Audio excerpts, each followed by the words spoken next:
Hello, hello. Good morning, good afternoon, good evening. Welcome back. We're going to be reading chapter 10 in The Power of Your Subconscious Mind by Joseph Murphy.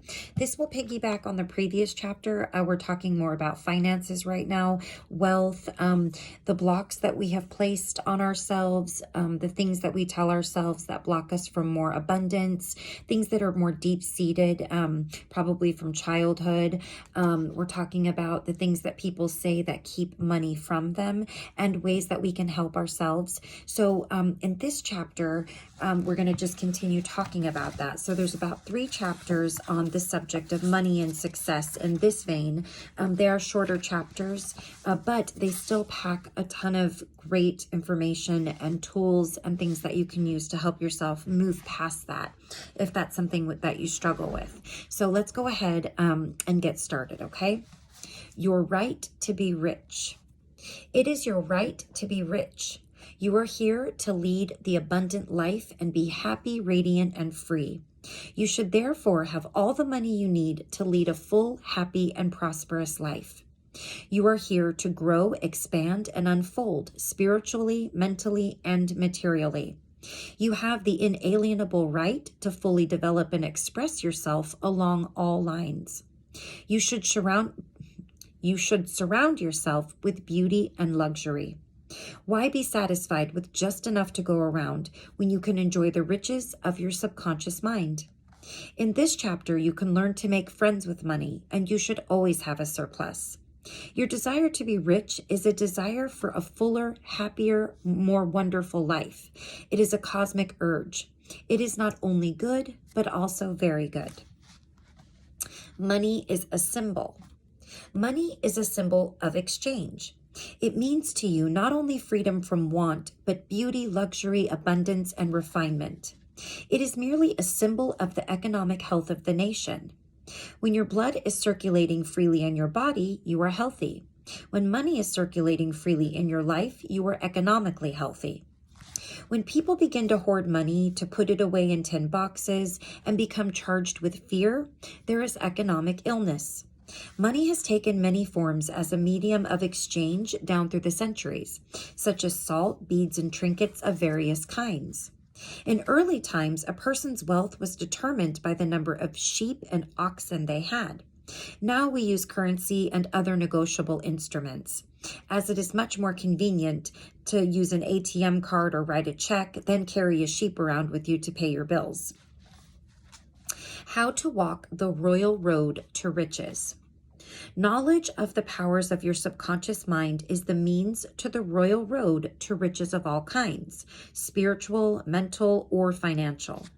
The student of the laws of mind believes and knows definitely that regardless of economic situations, stock market fluctuation, depression, strikes, war, other conditions or circumstances, they will always be amply supplied regardless of what form money takes. The reason for this is that they've conveyed the idea of wealth to their subconscious mind, and it keeps them supplied wherever they may be. They have convinced themselves in their mind that money is forever flowing freely in their life and that there is always a wonderful surplus. Should there be a financial collapse of government tomorrow and all the person's present holdings become valueless, as the German marks did after the First World War, they would still attract wealth and be cared for, regardless of the form the new currency took. Why do you not have more money? As you read this chapter, you are probably saying, I am worth a higher salary than what I'm getting. I believe most people are inadequately compensated. One of the causes many people have, that one of the reasons that many people do not have more money is that they are silently or openly condemning it. We talked about this in the previous chapter. They refer to money as filthy, or the love of money is the root of all evil, or just money is the root of all evil. Another reason they do not prosper is that they have a sneaky subconscious feeling there is some virtue in poverty. This subconscious pattern may be due to early childhood training, superstition, or it could be based on a false interpretation of scriptures. Money and a balanced life. One time a man said to me, I'm broke, and I don't like money. It is the root of all evil. These statements represent a confused, neurotic mind. Love of money to the exclusion of everything else will cause you to become lopsided and unbalanced. You are here to use your power or authority wisely. Some people crave power, others crave money. If you set your heart on money exclusively and say, money is all I want, I am going to give all my attention to getting more money. Nothing else matters. You can get money and attain a fortune, but you have forgotten that you are here to lead a balanced life. You must also satisfy the hunger for peace of mind, harmony, love, joy, and perfect health. By making money your sole goal or your aim, you simply made a wrong choice. You thought that that was all you wanted, but you found after all your efforts that it was not only the money you needed. You also desired true expression of your hidden talents, a true place in life, beauty, and the joy of contributing to the welfare and success of others. By learning the laws of your subconscious mind, you could have $1 million or many millions if you wanted them, and still have peace of mind, harmony, perfect health, and perfect expression. Poverty is a mental disease. There is no virtue in poverty. It is a disease like any other mental disease. If you were physically ill, you would think there was something wrong with you. You would seek help and do something about the condition at once. Likewise, if you do not have money constantly circulating in your life, there is something radically wrong with you. The urge of the life principle in you is toward growth, expression, and the life more abundant. You are not here to live in a hovel, dress in rags, and go hungry. You should be happy, prosperous, and successful. Why you must never criticize money. Cleanse your mind of all weird and superstitious beliefs about money. Do not ever regard money as evil or filthy. If you do, you cause it to take wings and fly away from you. Remember that you lose what you condemn. You cannot attract what you criticize. Getting the right attitude toward money. Here's a simple technique you may use to multiply money in your experience. Use the following statements several times a day. I like money. I love it. I use it wisely, constructively, and judiciously. Money is constantly circulating in my life. I release it with joy, and it returns to me multiplied in a wonderful way. It is good and very good. Money flows to me in avalanches of abundance. I use it for good only, and I am grateful for my good and for the riches of my mind. How the scientific thinker looks at money. Suppose, for example, you found gold, silver, lead, copper, or iron in the ground. Would you pronounce these things evil? All evil comes from man's darkened understanding, from his ignorance, from his false interpretation of life, and from his misuse of his subconscious mind. Uranium, lead, or some other metal could have been used as a medium of exchange. We use paper bills, checks, cards, nickel, silver. Surely these are not evil. Physicists and chemists know today that the only difference between one metal and another is the number and rate of motion of electrons revolving around a central nucleus. They can now change one metal into another through a bombardment of the atoms in the powerful cyclotron. Gold, under certain conditions, becomes mercury. I believe that our modern scientists in the near future will be able to make gold, silver, and other metals synthetically in the chemical laboratory. The cost may be prohibitive now, but it can be done. I cannot imagine any intelligent person seeing anything evil in electrons, neutrons, protons, and isotopes. The piece of paper in your pocket is composed of atoms and molecules with their electrons and protons arranged differently. Their number and rate of motion are different. That is the only way the paper differs from the silver in your pocket. How to attract the money you need. Many years ago, I met a boy in Australia who wanted to become a physician and surgeon, but he had no money.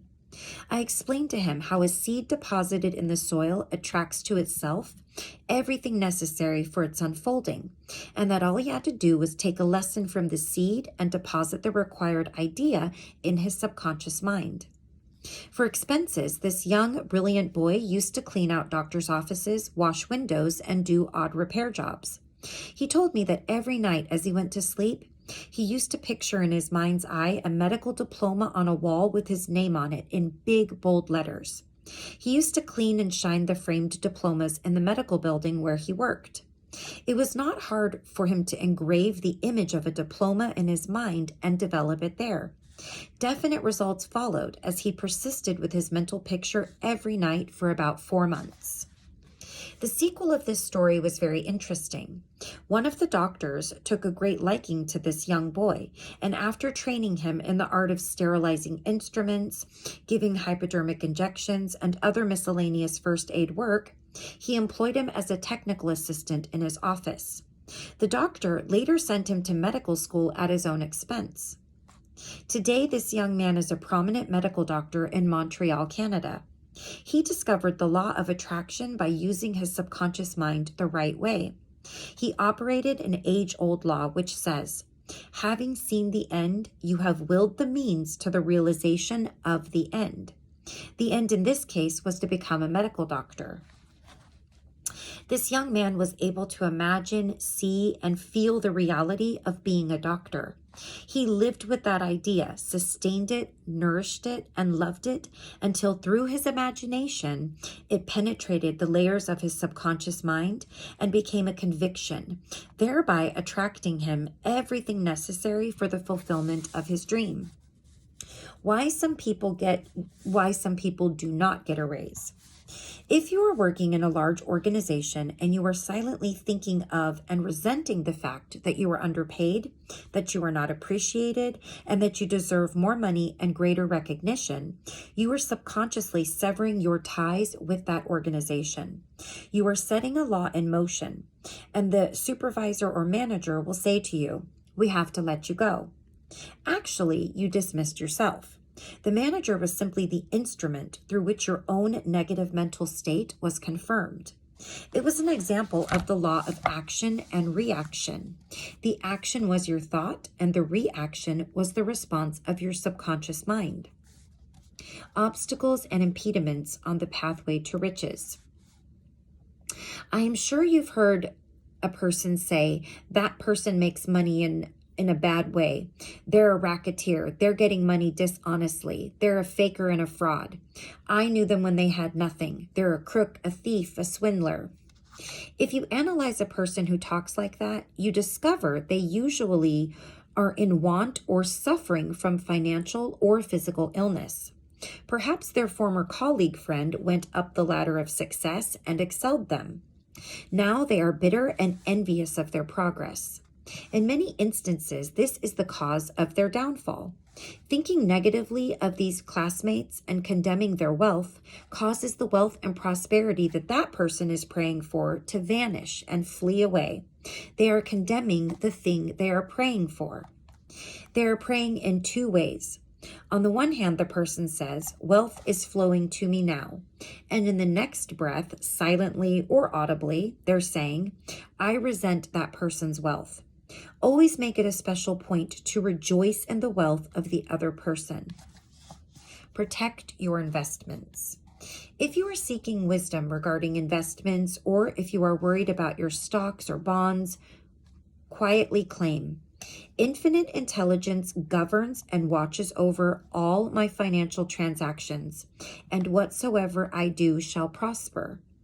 Do this frequently, and you will find that your investments will be wise. Moreover, you will be protected from loss, as you will be prompted to sell your securities or holdings before any loss accrues to you. You cannot get something for nothing. In large stores, the management employs detectives to prevent people from stealing. They catch a number of people every day trying to get something for nothing. All such people are living in the mental atmosphere of lack and limitation and are stealing from themselves peace, harmony, faith, honesty, integrity, goodwill, and confidence. Furthermore, they are attracting to themselves all manner of loss, such as loss of character, prestige, social status, and peace of mind. These people lack faith in the source of supply and the understanding of how their minds work. If they would mentally call on the powers of their subconscious mind and claim that they are guided to their true expression, they would find work and constant supply. Then by honesty, integrity, and perseverance, they would become a credit to themselves and to society at large. Your constant supply of money. Recognizing the powers of your subconscious mind and the creative power of your thought or mental image is the way to opulence, freedom, and constant supply. Accept the abundant life in your own mind. Your mental acceptance and expectancy of wealth has its own mathematics and mechanics of expression. As you enter into the mood of opulence, all things necessary for the abundant life will come to pass. Let this be your daily affirmation. Write it in your heart. I am one with the infinite riches of my subconscious mind. It is my right to be rich, happy, and successful. Money flows to me freely, copiously, and endlessly. I am forever conscious of my true worth. I give of my talents freely, and I am wonderfully blessed financially. It is wonderful. Okay, so here is the summary here. Step up this way to riches. Number 1, be bold enough to claim that it is your right to be rich, and your deeper mind will honor your claim. Number 2, you don't want just enough to go around. You want all the money you need to do all the things you want to do and when you want to do them. Get acquainted with the riches of your subconscious mind. Number 3, when money is circulating freely in your life, you are economically healthy. Look at money like the tide, and you will always have plenty of it. The ebb and flow of the tide is constant. When the tide is out, you are absolutely sure that it will return. Number 4, knowing the laws of your subconscious mind, you will always be supplied regardless of what form money takes. Number 5, one reason many people simply make ends meet and never have enough money is that they condemn money. What you condemn takes wings and flies away. Number 6, do not make a god of money. It is only a symbol. Remember that the real riches are in your mind. You are here to lead a balanced life. This includes acquiring all the money you need. Number 7, don't make money your sole aim.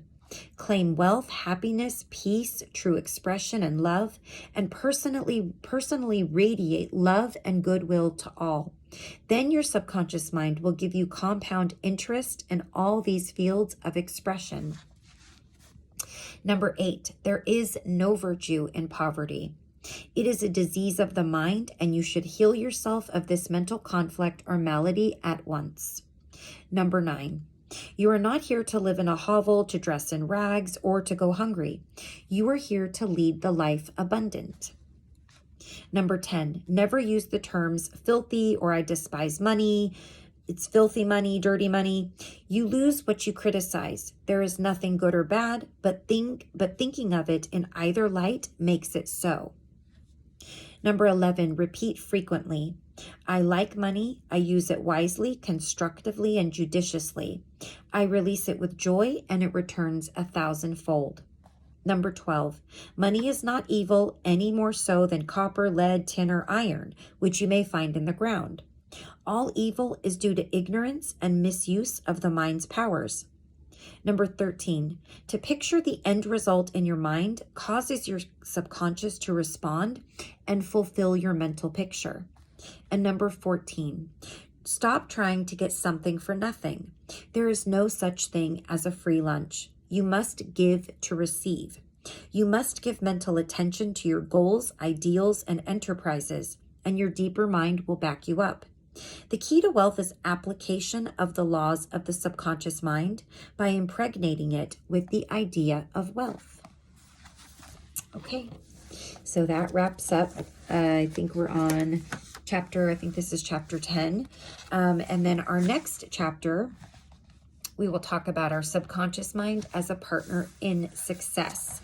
So this one has, again, it is shorter, but it is still on the same topic, which I think is pretty relevant today, even more so than it has been in recent years. So hopefully these particular subjects will be a little more helpful to you, and you can really apply these.